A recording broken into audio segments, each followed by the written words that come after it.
ഭൂരിപക്ഷം ആളുകളും രാത്രി വണ്ടി ഉറങ്ങി ഇടിക്കുന്നത് വീടിന്റെ അടുത്തെത്താറാവുമ്പോഴായിരിക്കും. 500 മീറ്റർ ദൂരെയാണെങ്കിലും ഉറക്കം വന്നാൽ വണ്ടി നിർത്തുക, കിടന്നുറങ്ങുക. നമുക്ക് ഉറക്കം വരുന്നു എന്ന് എങ്ങനെ തിരിച്ചറിയാം? എല്ലാവർക്കും നമസ്കാരം. കഴിഞ്ഞ ഒരാഴ്ചയായി നമ്മൾ കുറെ റോഡപകടങ്ങളെ പറ്റി ഉള്ള വാർത്തകൾ മാത്രമാണ് കേൾക്കുന്നത്. രാത്രി കാലങ്ങളിൽ വാഹനം ഓടിക്കുമ്പോൾ ശ്രദ്ധിക്കേണ്ട 30 കാര്യങ്ങൾ, അതോടൊപ്പം തന്നെ വാഹനത്തിൽ നമ്മൾ കയറുന്നതിന് മുമ്പ് നമ്മൾ ശ്രദ്ധിക്കേണ്ട 10 കാര്യങ്ങൾ, ഇത് ഉൾക്കൊള്ളിച്ചുകൊണ്ട് വളരെ വിശദമായൊരു വീഡിയോ ഞാൻ ചെയ്തിട്ടുണ്ട്. അത് ഞാൻ ഇതിനോടൊപ്പം ചേർക്കുകയാണ്. എനിക്കും ഒരിക്കൽ മയക്കം വന്നിട്ടുണ്ട് വണ്ടി ഓടിച്ചപ്പോൾ. എൻ്റെ 30 വർഷത്തെ ഡ്രൈവിങ്ങിനിടയ്ക്ക് എൻ്റെ ലൈഫിൽ ഒരു പ്രാവശ്യം മാത്രമാണ് എനിക്ക് അനുഭവം ഉണ്ടായത്. നമ്മൾ സ്വന്തം അനുഭവത്തിൽ നിന്ന് പഠിക്കുന്ന ആളുകളായിരിക്കണം. Repeating a mistake is your choice എന്ന് പൗലോ കൊയ്ലോയുടെ ഒരു വാക്ക് ഞാൻ കേട്ടു. ഒരേ മിസ്റ്റേക്ക് നമ്മൾ ആവർത്തിക്കുകയാണെങ്കിൽ അതൊരു തെറ്റാണ് എന്നാണ് പറയുന്നത്. പക്ഷെ അദ്ദേഹം പറയുന്നത് ഒരേ മിസ്റ്റേക്ക് നമ്മൾ ആവർത്തിക്കുകയാണെങ്കിൽ അത് നിങ്ങളുടെ ഒരു ചോയ്സാണ്, നിങ്ങളുടെ ഇഷ്ടമാണ്. അപ്പൊ നിങ്ങൾ വീണ്ടും വീണ്ടും ആ തെറ്റിയാൻ ആഗ്രഹിക്കുന്നു എന്നുള്ളതാണ്. ഞാൻ ഇപ്പോൾ ഇടുന്ന ഈ വീഡിയോ ദയവായി ശ്രദ്ധിക്കുക, പരമാവധി ആളുകളിലേക്ക് പ്രചരിപ്പിക്കുക. ഇന്ന് നമ്മൾ ചർച്ച ചെയ്യാൻ പോകുന്നത് രാത്രി കാലങ്ങളിൽ വാഹനം ഓടിക്കുമ്പോൾ ശ്രദ്ധിക്കേണ്ട കാര്യങ്ങളെ പറ്റിയാണ്. കഴിഞ്ഞ ഒരു 6-7 വർഷത്തെ ട്രെൻഡ് 2021 വരെയുള്ള ഡാറ്റ പുറത്തിറങ്ങിയിട്ടുണ്ട്. ആ ട്രെൻഡ് പ്രകാരം മൊത്തം ഉണ്ടാകുന്ന ആക്സിഡൻറ്റിൽ ഏതാണ്ട് 58% റോഡ് അപകടങ്ങൾ ഉണ്ടാകുന്നതും പകൽ സമയത്താണ്. ബാക്കി 42% അപകടങ്ങൾ രാത്രി സമയത്താണ് ഉണ്ടാകുന്നത്. പകൽ ഓടുന്ന വാഹനങ്ങളുടെ 1/4 മാത്രമാണ് രാത്രി കാലത്ത് ഓടുന്നത്. അതായത് പകൽ സമയത്ത് 100 വാഹനം ഓടുന്നുണ്ടെങ്കിൽ രാത്രിയിൽ വെറും 25 വാഹനമാണ് ഓടുന്നുള്ളൂ. അങ്ങനെ കണക്കാക്കുമ്പോൾ പകലിനെ അപേക്ഷിച്ച് രാത്രി അപകടം ഉണ്ടാകുവാനുള്ള സാധ്യത 3 ഇരട്ടി ആണ് എന്ന് മനസ്സിലാക്കാം. അത് എന്തുകൊണ്ടാണ് എന്ന് നമുക്കൊന്ന് പരിശോധിക്കാം. ഒന്ന്, നമ്മളുടെ വിസിബിലിറ്റി തന്നെയാണ്. ഹെഡ്ലൈറ്റ് പതിക്കുന്ന സ്ഥലത്ത് മാത്രമേ വിസിബിലിറ്റി കിട്ടുകയുള്ളൂ. രണ്ടാമതൊരു കാരണം, പകൽ സമയത്ത് മുഴുവൻ ജോലി ചെയ്ത ആളാണെങ്കിൽ രാത്രിയിൽ സ്വാഭാവികമായ ശരീരത്തിന് റെസ്റ്റ് വേണം. ശരീരം റെസ്റ്റ് പ്രതീക്ഷിക്കും. ആ സമയത്ത് നമ്മൾ കൂടുതൽ വർക്ക് ചെയ്താൽ സ്വാഭാവികമായും നമ്മളുടെ ഫറ്റീഗ് വളരെ കൂടുതലായിരിക്കും. നമ്മൾ പെട്ടെന്ന് ടയർഡാവും. മറ്റൊരു പ്രധാന കാരണം, എത്ര ശക്തമായ നിയമങ്ങളുള്ള രാജ്യങ്ങളിലും വാഹനങ്ങൾ ഓവർ സ്പീഡിൽ ഓടിക്കുന്നുണ്ട്. കാനഡയിൽ നടത്തിയിരിക്കുന്ന ഒരു പഠനം അനുസരിച്ച് പകൽ സമയത്ത് 21% ആളുകളാണ് ഓവർ സ്പീഡ് ചെയ്യുന്നതെങ്കിൽ രാത്രിയിൽ അത് 37%. അതായത് രാത്രിയിൽ വാഹനം അമിത വേഗത്തിൽ ഓടിക്കുന്നതിൻ്റെ സാധ്യത കൂടുതലാണ്. നിങ്ങൾ തന്നെ സ്വയം ചിന്തിച്ചു നോക്കൂ. പകൽ സമയത്ത് ഓടിക്കുന്നതിനേക്കാൾ കുറച്ചുകൂടി സ്പീഡ് കൂട്ടിയായിരിക്കും നമ്മൾ രാത്രിയിൽ വാഹനം ഓടിക്കുന്നത്. അറ്റ് ദ സെയിം ടൈം നമ്മൾ ഉറക്കളച്ചാണ് വണ്ടി ഓടിക്കുന്നത്. നമ്മൾക്ക് ക്ഷീണം ഉണ്ടാവും, ടയർഡ്നെസ് ഉണ്ടാവും. ഇതുകൂടാതെ വിസിബിലിറ്റി കുറവുമാണ്. ഇതെല്ലാമാണ് ഈ അപകടങ്ങൾക്ക് പ്രധാനമായ കാരണം. യൂറോപ്യൻ രാജ്യങ്ങളിൽ 4 മണിക്കൂർ വാഹനം ഓടിച്ചതിന് ശേഷം, അത് പ്രത്യേകിച്ച് കമേഴ്ഷ്യൽ വെഹിക്കിൾ ഡ്രൈവേഴ്സിനാണ് പ്രധാനമായുള്ളത്, നിർബന്ധമായി 30 മിനിറ്റ് റെസ്റ്റ് എടുത്തിരിക്കണം. ഒരു ടൈറ്റ് ഷെഡ്യൂളിൽ നമ്മളൊരു രാത്രി യാത്ര പ്ലാൻ ചെയ്യരുത്. പകൽ നല്ലപോലെ റെസ്റ്റ് എടുക്കുക. യാത്ര തുടങ്ങുന്നതിന് വളരെ മുമ്പ് തന്നെ അത്താഴം കഴിക്കാൻ ശ്രമിക്കുക. അത്താഴം പരമാവധി ലൈറ്റായി കഴിക്കാൻ ശ്രമിക്കുക.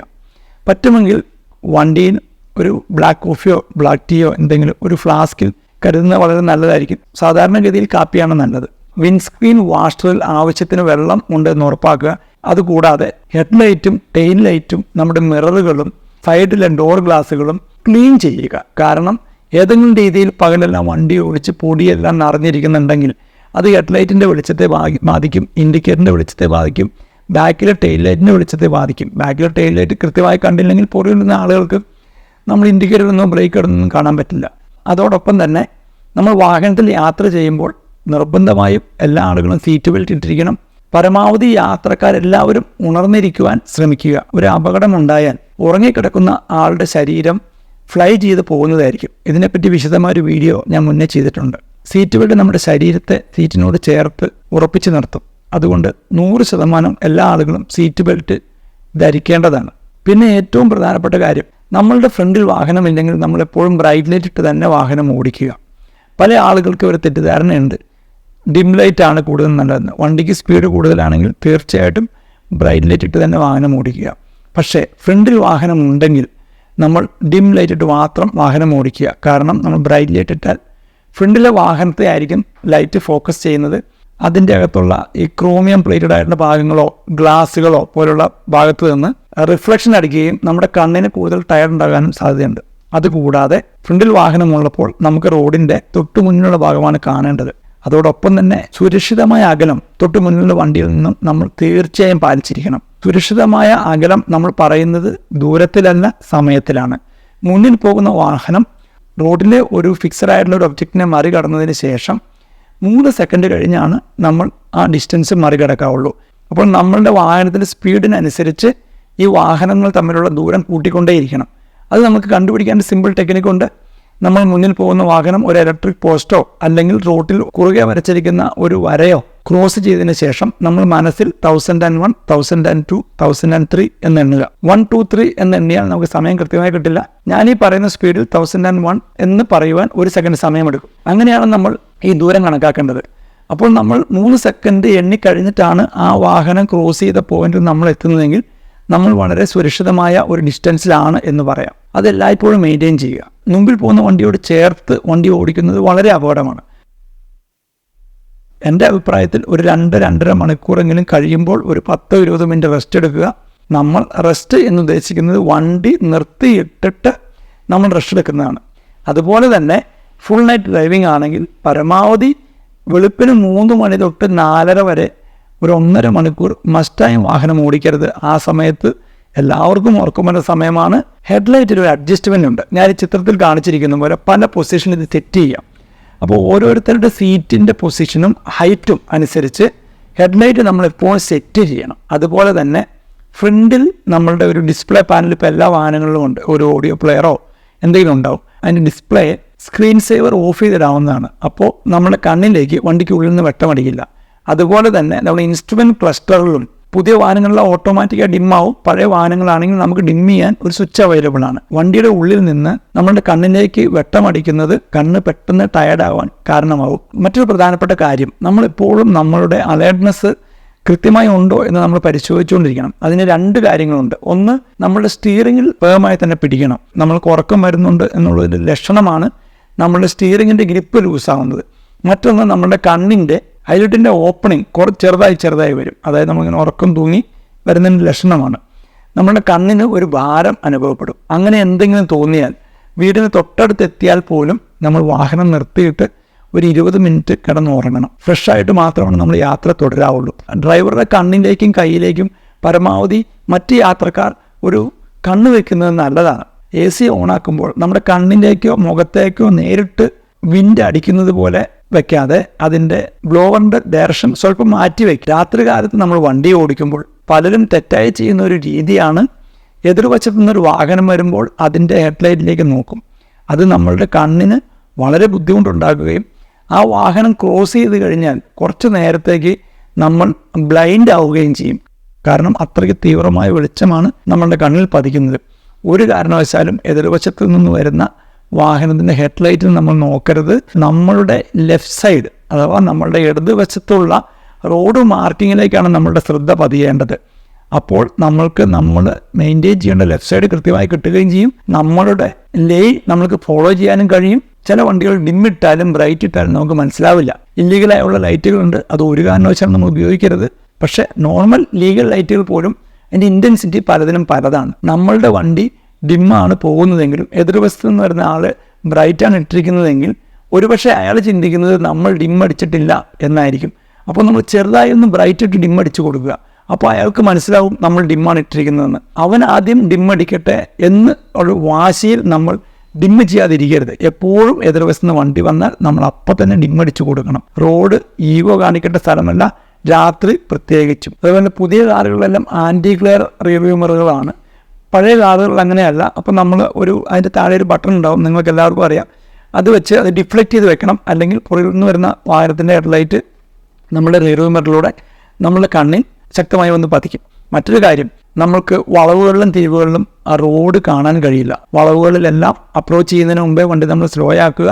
വളവ് തിരിഞ്ഞ് നിവർന്നു വരുമ്പോൾ നമുക്ക് റോഡ് തെളിഞ്ഞ് കാണാൻ പറ്റുന്ന സാഹചര്യത്തിൽ മാത്രമാണ് നമ്മൾ ആക്സിലേറ്റർ കൊടുക്കാവുള്ളൂ. നമ്മൾ പല ആളുകളും നിയമവിരുദ്ധമായി സൺഫിലും ഒട്ടിക്കുന്ന ആളുകളാണ്. അത് രാത്രി കാലത്തെ വാഹനം ഓടിക്കുന്നതിന് വളരെ ഡേഞ്ചറാണ്. പ്രത്യേകിച്ച് മഴക്കാലത്ത് രാത്രിയിൽ വാഹനം ഓടിക്കുമ്പോൾ ഡാർക്ക് ഗ്ലാസ് ഒട്ടിച്ചിട്ടുണ്ടെങ്കിൽ, സാധാരണ പകലിനെ അപേക്ഷിച്ച് രാത്രിയിലെ വിസിബിലിറ്റി പകുതിയാകുമെങ്കിൽ ഡാർക്ക് ഗ്ലാസ് ഒട്ടിച്ച വണ്ടിയാണെങ്കിൽ വീണ്ടും നേർ പകുതിയാകുന്നതായിരിക്കും. അതുപോലെ തന്നെ രാത്രിയിൽ പരമാവധി ഹോൺ അടിക്കരുത്. പലരും അടിക്കാറില്ല, എന്നാലും രാത്രിയിൽ ഹോൺ അടിക്കുന്ന ബിരുദന്മാരുണ്ട്. ചില ഫാസ്റ്റ് നമ്പർ പാട്ടുകളുണ്ട്, വളരെയധികം ബീറ്റുള്ള പാട്ടുകൾ.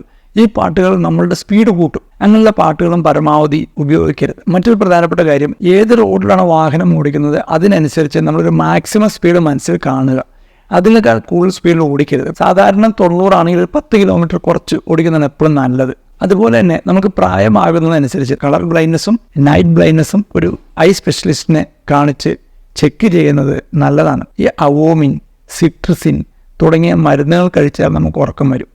അങ്ങനെയുള്ള മരുന്നുകൾ കഴിച്ചിട്ട് ഒരു കാരണവശാലും രാത്രിയിൽ വാഹനം ഓടിക്കരുത്. ഇതൊക്കെയാണ് രാത്രി കാലങ്ങളിൽ നമ്മൾ വാഹനം ഓടിക്കുമ്പോൾ ശ്രദ്ധിക്കേണ്ട കാര്യം. ഇതെല്ലാം പറയുമ്പോഴും ഞാൻ അവസാനമായി പറയുന്നത്, പരമാവധി രാത്രി യാത്ര ഒഴിവാക്കാൻ ശ്രമിക്കുക.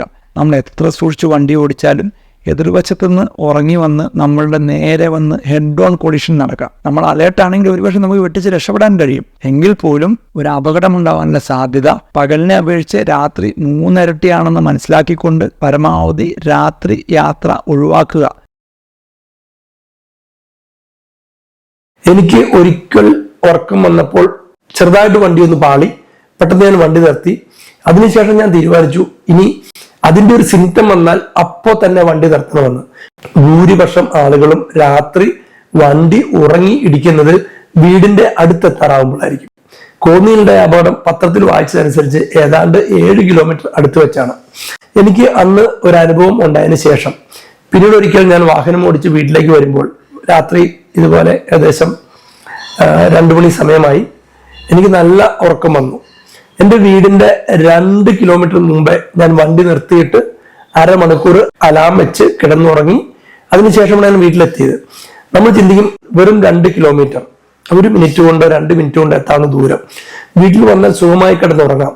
പക്ഷെ ആ 2 മിനിറ്റിന് മുമ്പ് ഒരുപക്ഷെ നമ്മുടെ ഉറക്കം നിത്യതയിലേക്കുള്ള ഉറക്കമായിരിക്കും. അത് നമ്മൾ ആദ്യം തിരിച്ചറിയാം. ഉറക്കം നമുക്ക് നിയന്ത്രിക്കാൻ കഴിയില്ല. അതിന് ഒരു ഷോർട്ട് കട്ടുമില്ല. വെള്ളം കുടിക്കുക, മുഖം കഴുകുക, ഇങ്ങനെയുള്ള പല പരിപാടികളും പറയും. ഇതെല്ലാം ചെയ്യാം. പക്ഷെ ഉറക്കത്തിന് ഉറങ്ങുക തന്നെ വേണം. വീടിന് 500 മീറ്റർ ദൂരെയാണെങ്കിലും ഉറക്കം വന്നാൽ വണ്ടി നിർത്തുക, കിടന്നുറങ്ങുക. നമുക്ക് ഉറക്കം വരുന്നു എന്ന് എങ്ങനെ തിരിച്ചറിയാം? ഉറക്കം വരുമ്പോൾ നമ്മളുടെ കണ്ണ് ചിമ്മും, നമ്മളുടെ കൈയുടെ സ്റ്റിയറിംഗിലുള്ള ഗ്രിപ്പ് കുറയും, അതുപോലെ നമ്മൾ വായ്ക്കോട്ട വിടും, അതുപോലുള്ള പല അസ്വസ്ഥതകളും കാണിച്ചു തുടങ്ങും. എപ്പോഴും നമ്മുടെ കൂടെ ഇരിക്കുന്ന ആളുകൾ നമ്മളെ മോണിറ്റർ ചെയ്തുകൊണ്ടിരിക്കണം. വണ്ടിക്കകത്ത് ആരും ഉറങ്ങാൻ പാടില്ല. യാത്രക്കാർ ഉറങ്ങുകയാണെങ്കിൽ വണ്ടി അപകടത്തിൽപ്പെട്ടാൽ അവർക്ക് മാരകമായ പരിക്ക് പറ്റാനുള്ള സാധ്യത വളരെ കൂടുതലാണ്. ജഗദീഷ് ശ്രീകുമാറിന്റെ അപകടം നമുക്കറിയാം. അദ്ദേഹം ഉറങ്ങുകയായിരുന്നു, സീറ്റ് ബെൽറ്റ് ഇങ്ങനെ ചാരി കിടന്ന് ഉറങ്ങുകയായിരുന്നു. നമ്മുടെ ഒരു അതുല്യ കലാകാരനാണ്. അദ്ദേഹത്തിന്റെ ആ സർഗശേഷി എന്നേക്കുമായി നഷ്ടപ്പെട്ടു. തിരിച്ചു വരുമെന്ന് നമ്മളിപ്പോഴും പ്രതീക്ഷിച്ചുകൊണ്ടിരിക്കുകയാണ്. അദ്ദേഹം ഉറങ്ങിയതുകൊണ്ട് അദ്ദേഹത്തിന് പരിക്ക് പറ്റിയ. ജഗദീഷ് ശ്രീകുമാർ ഉറങ്ങിയില്ലായിരുന്നെങ്കിൽ അദ്ദേഹത്തിന് അത്രയും വലിയ പരിക്ക് പറ്റില്ലായിരുന്നു. അതുപോലെ രാത്രികാലങ്ങളിലല്ല, പകലാണെങ്കിൽ പോലും വണ്ടി ഓടിക്കുമ്പോൾ കൂടെ ഇരിക്കുന്ന ഫെലോ പാസഞ്ചേഴ്സ്, ഡ്രൈവറുടെ മുഖത്തേക്കും ശ്രദ്ധിക്കുക. നമ്മൾ ചോദിക്കുക, ചേട്ടാ ഉറക്കം എന്തെങ്കിലും വണ്ടി നിർത്താം? അപ്പൊ അവർ പറയും, ഇല്ല വണ്ടി നിർത്തേണ്ട കാര്യമില്ല, ഞാൻ ഓടിച്ചോളാം. പക്ഷെ നിങ്ങൾ സമ്മതിക്കരുത്, വണ്ടി നിർത്തുക. നിങ്ങൾക്ക് ദൂരെ പോകേണ്ടവരാണെങ്കിലും എന്നേക്കുമായിട്ട് ഈ ഭൂമിയിൽ നിന്ന് പോകാൻ ആഗ്രഹിക്കുന്ന ആൾക്കാരാണെങ്കിൽ ഓക്കെ. അല്ലെങ്കിൽ നമ്മൾ വണ്ടി നിർബന്ധമായും നിർത്തിക്കുക. മിനിമം 20 മിനിറ്റ് ഉറങ്ങുക. ഈ 20 മിനിറ്റ് സേവ് ചെയ്യാൻ വേണ്ടി ഇപ്പൊ വീട്ടിൽ ചെല്ലുമല്ലോ എന്നുള്ള പ്രതീക്ഷയിൽ നമ്മൾ ചെല്ലുന്നത് ഒരുപക്ഷെ നിത്യതയിലേക്കായിരിക്കും. റോഡ് സുരക്ഷയുമായി ബന്ധപ്പെട്ട കാര്യങ്ങളും എങ്ങനെ സുരക്ഷിതമായും ഡിഫെൻസീവായും വാഹനം ഓടിക്കാം എന്ന് പഠിക്കാൻ ആഗ്രഹിക്കുന്ന ആളുകളും ഈ ചാനൽ സബ്സ്ക്രൈബ് ചെയ്യുക. നന്ദി, നമസ്കാരം.